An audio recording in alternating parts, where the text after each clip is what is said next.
కానీ ఇక్కడ ఉన్నటువంటి భారతదేశంలో ఉన్నటువంటి సంపన్న వర్గాల దగ్గర ఉన్న అన్ని మతాల వారి దగ్గర ఉన్న డబ్బును, మీ స్విస్ బ్యాంకులలో దాచుకున్న డబ్బును, మీ దగ్గర ఉన్నటువంటి పొలాలను, ఆస్తులను, మీ బ్యాంకు లాకర్లో పెట్టిన ఆస్తులన్నిటిని తీసి ఈ దేశంలో ఉన్న ప్రతి ఒక్కరికి సమానంగా వచ్చితే అప్పుడు ఈ రిజర్వేషన్లు తీసేయండి.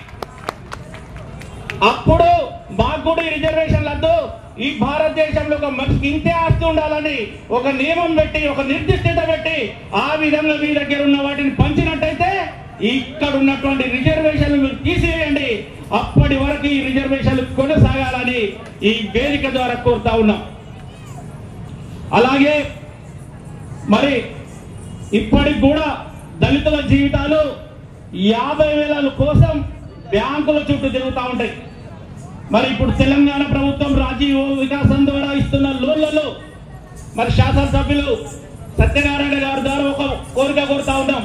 బ్యాంకులతో ముడిపడకుండా నేరుగా మీరు ఎంత ఇస్తారో ఒక లబ్ధిదారికి, ఒక దళితుడికి కానీ బీసీకి కానీ నేరుగా ఇవ్వండి.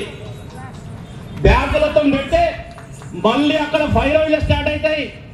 వాళ్ళు ఎవరైతే ఒక నాయకుడు లేక వాళ్ళ దగ్గర ఉన్నట్టు డబ్బు, వాళ్ళ దగ్గర ఫిక్స్డ్ అమౌంట్ ఉన్నోళ్ళే ఆ బ్యాంకు మేనేజర్ల దగ్గర ఎక్కువ పొంది మళ్ళీ కాన్సన్ట్రేటర్లు తెచ్చుకుంటారు, మళ్ళీ వాళ్ళే లోన్లు తీసుకుంటారు. కనుక మరి నిజమైన అర్హుడికి లోన్ వచ్చే అవకాశం ఉండదు.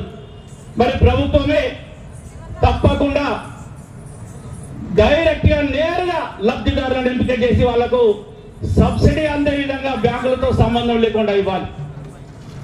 మరి అంబేద్కర్ గారు తను చాలా గొప్పగా చదువు మీద ఆధారపడి ఏకాగ్రతగా చదివి ఈరోజు ఇంత గొప్ప మహానుభావుడై మనందరికీ వెలుగు ప్రసాదించాడు.